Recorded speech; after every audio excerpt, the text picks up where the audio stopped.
वैसे तो सुरेंद्र राजपूत जी ने अपने पिछले वक्तव्य में कितना दिल्ली के बारे में बोला, मणिपुर से लेके दिल्ली से लेके सब प्रकार की चीजें इधर उधर करते रहे, वो दर्शकों को दिखाई पड़ा। पर मुझे लगा शायद आपको हिंदी भी चाइनीज में समझ में आती है। कोई जाकर डिजिटल जमाना, मेरा पिछला वक्तव्य देख ले, मैंने क्या कहा। राहुल गांधी ने कहा था कि अब सुप्रीम कोर्ट ने भी कह दिया है चौकीदार चोर है और इसलिए अनकंडीशनल माफी मांगनी पड़ी। और सुरेंद्र राजपूत जी, मैं चुनौती से कहता हूं कि यही वर्ड था जो राहुल गांधी ने बोला था।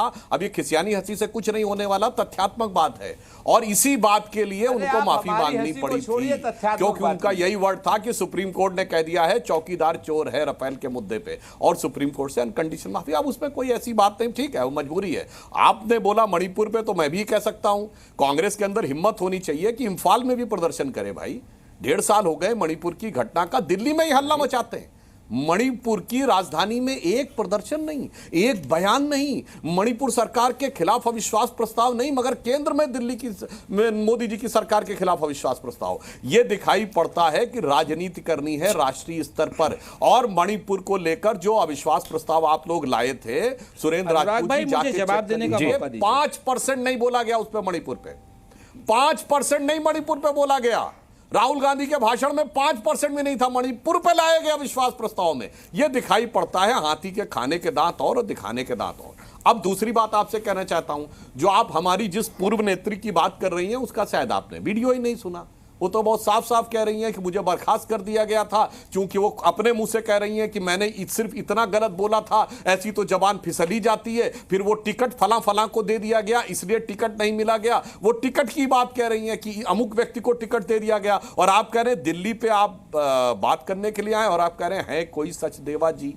अरे भाई, वीरेंद्र सचदेवा जी हमारे दिल्ली के अध्यक्ष हैं। अब आपके शायद इतना भी सुलभ संज्ञान में नहीं है कि जो मुख्य दल है वो उसके बारे में क्या कह रहे हैं। और टॉपिक के ऊपर बात करेंगे तो आपकी राष्ट्रीय प्रवक्ता और बड़े बड़े लोग, प्रियंका चतुर्वेदी से लेके अंकिता दत्ता से लेके राधिका खेड़ा से लेके क्या क्या हुआ है बात छोड़िए। आपके तो सबसे बड़े सीनियर नेताओं में से एक शांति धारीवाल ने यह कहा था कि राजस्थान में रेप इसलिए ज्यादा होते हैं कि मर्दों वाला प्रदेश है। ये कांग्रेस के अगर ये जी न्यूज का वीडियो है सुरेंद्र जी, तभी दिखाइए, कहीं और का वीडियो मत दिखाइए बातें पता है, उसकी हम पुष्टि नहीं कर पाएंगे। हाँ, यही मैं कह रहा हूँ भाई, वो प्रवक्ता पत्र डिसमिसल की बात उन्होंने खुद, अगर इसमें उसने ये लिखा हो। हाँ, मैं वही तो कह रहा हूँ भाई, सुन लीजिए पूरी बात। अब मैं बताना चाहता हूँ, अरे भाई पढ़ के क्या, आपको बता रहा हूं ना, उन्होंने टिकट की बात कही, अमुक व्यक्ति को टिकट दे दिया गया, हमारी बात को हमें टिकट नहीं मिला, अमुक अमुक व्यक्तियों को दिया जा रहा है, सारी बातें। अरे भाई पढ़ो भाई, और अपनी पार्टी का भी पढ़ो भाई। शांति धारीवाल ने कहा था औरत को सिर्फ अपमान दिया जा रहा है, क्या तरीका, बीच में डिस्टर्ब करना शुरू कर दिया। मैं तो नहीं बोल रहा था।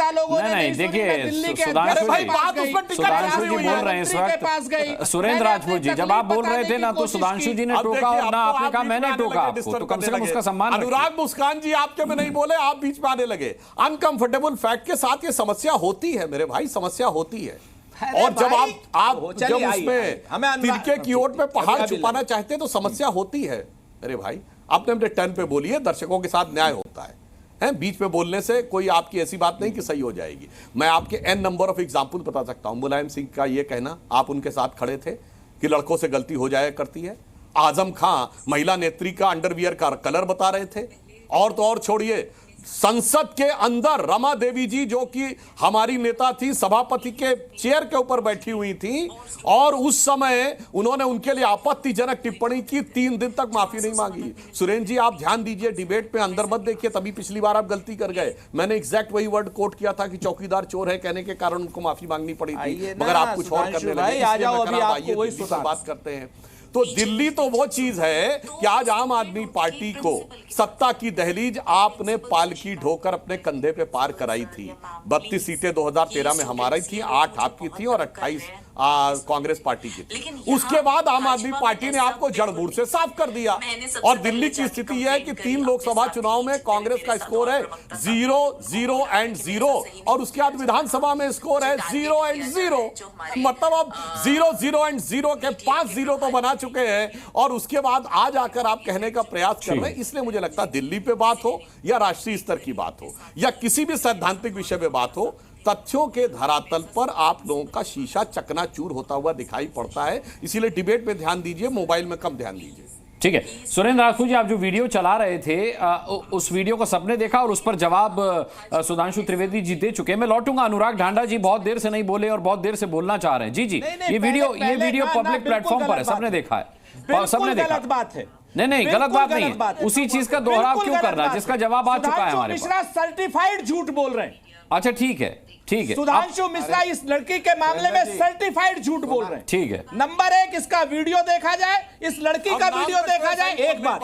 और दूसरी बात, सुधांशु मिश्रा, मैं फिर से कहता हूं, सुधांशु त्रिवेदी है, सुधांशु त्रिवेदी जी को मैं दोबारा से कहता हूं कि मणिपुर के मामले पर सुधांशु त्रिवेदी जी झूठ बोल रहे हैं। हमने अरे भावावेश छोड़ दीजिए सुरेंद्र जी थोड़ा। अरे भाई, क्योंकि आपके पास दिल्ली का कहने के लिए कुछ नहीं, आपके पास मणिपुर का कहने के लिए कुछ नहीं। मणिपुर में आपने सर्टिफाइड झूठ बोला है, विधानसभा नहीं चल रही है।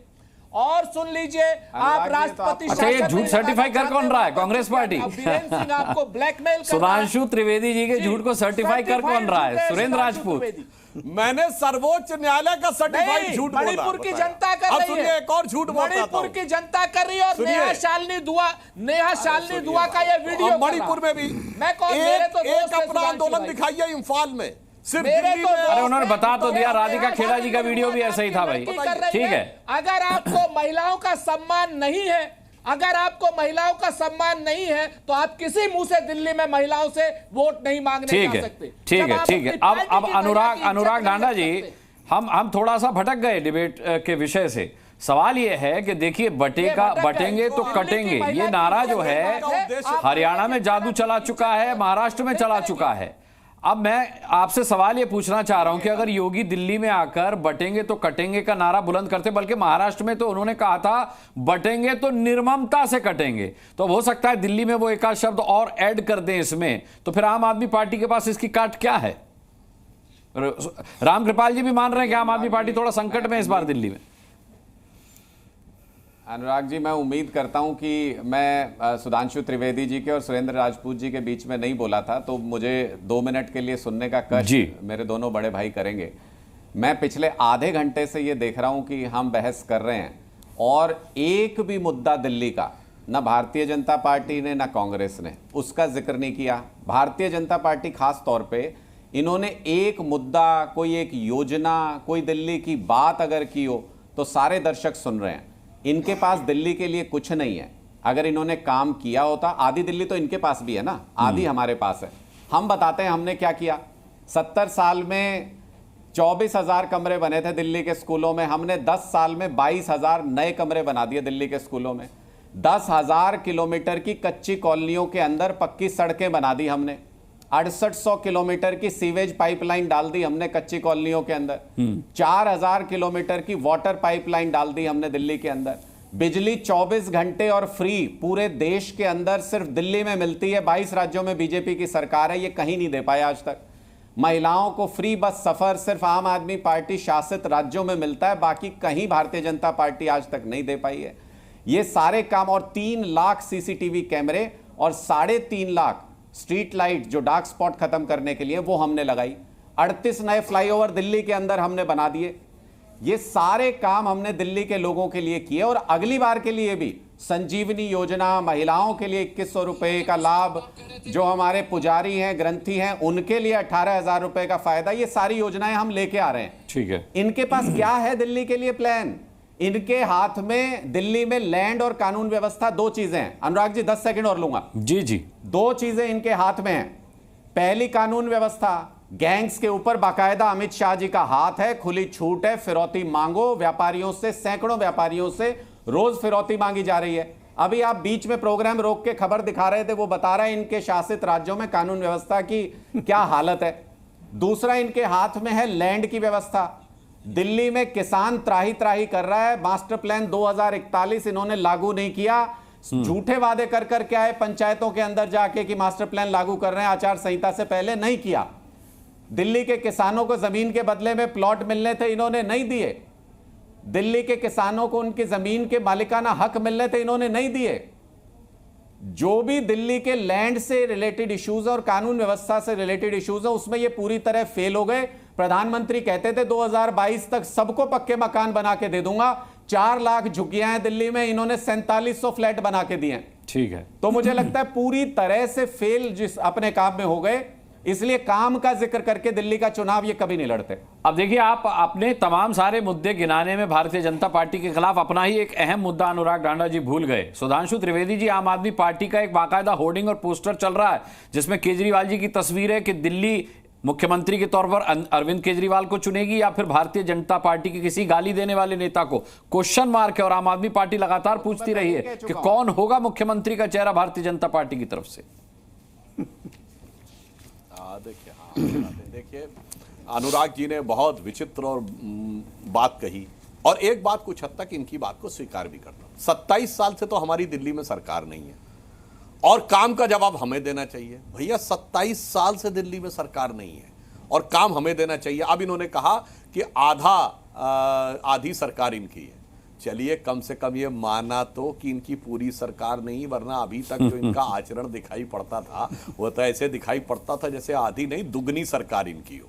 और ये बात मैं हवा में नहीं कह रहा हूं। जो पहला लोकपाल विधेयक लाए थे, कोई जाके उसका ड्राफ्ट पढ़ ले, जिसमें राष्ट्रपति, प्रधानमंत्री, चीफ इलेक्शन कमिश्नर सबको लपेट लिए थे। ये तो मतलब गजबे सरकार बना रहे थे। अब जहां तक इन्होंने कानून व्यवस्था की बात कही, तो हमारी सरकार आने से पहले सरोजनी नगर के धमाके, कनॉट प्लेस के धमाके याद हैं कि नहीं? बटाला हाउस एपिसोड याद है कि नहीं? आतंकवाद होता था कि नहीं? और दिल्ली को छोड़िए, कहां कहां धमाके नहीं होते थे। मुंबई, चेन्नई, चंडीगढ़, नागपुर, फैजाबाद, जयपुर, लखनऊ, बनारसी, पटना, गया, हैदराबाद, चेन्नई, चलती ट्रेन में धमाका, चलती बस में धमाका। भूल गए वो दिल्ली? ठीक है, जब लिखा रहता था रेलवे स्टेशन पे छूना नहीं, कोई चीज में धमाका होता। समय की कमी है सुधांशु जी।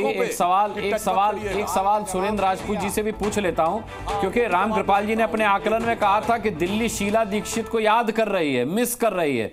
तो मुख्यमंत्री का चेहरा कांग्रेस की तरफ से कौन होगा सुरेंद्र राजपूत जी, आप बता पाएंगे? हमारे विधायक तय करेंगे। अभी फिलहाल हम चुनाव लड़ रहे हैं, हमारे पास कई चेहरे हैं, चाहे वो संदीप दीक्षित जी हों, चाहे वो देवेंद्र जी हों, चाहे वो रागिनी जी हों, चाहे वो अलका लांबा जी हों। भारतीय जनता पार्टी के पास हिम्मत हो तो बता दे, मोदी जी कह लो तो मोदी जी के चेहरे पे क्या मोदी जी चुनाव लड़ेंगे। और सुधांशु जी, आपके लिए एक खबर है, खाली क्या नाम, सिर्फ इतनी सी खबर है नेहा की कि they abused me verbally, Harish Khurana and his favourite bosses. Yes, that is why I raise my voice against the system. अगर आपको शर्म आ रही हो, भाजपा को शर्म आ रही हो, तो महिलाओं के सम्मान में कम से कम शहजाद पूनावाला जैसे नेता को और इनको जिन्होंने सालनी को वो किया। मैं इसी पैनल के साथ कल इस डिबेट को कोशिश होगी तो फिर कंक्लूड करूंगा। अभी जो है समय नहीं है मेरे पास, लेकिन मैंने जैसा कि कहा, दिल्ली इलेक्शन को लेकर के बहस मुबाहिसा चलता रहेगा और हम कोशिश करेंगे कि इस डिबेट को यहीं से आगे बढ़ाएं, क्योंकि दिल्ली का चुनाव तो अभी शुरू हुआ है, अभी तो आगाज हुआ है, अंजाम तक पहुंचना अभी बाकी है। सभी पैनलिस्ट का आज शामिल होने के लिए बहुत बहुत धन्यवाद करना चाहूंगा। आप दर्शकों का भी ताल ठोक के देखने के लिए बहुत बहुत धन्यवाद।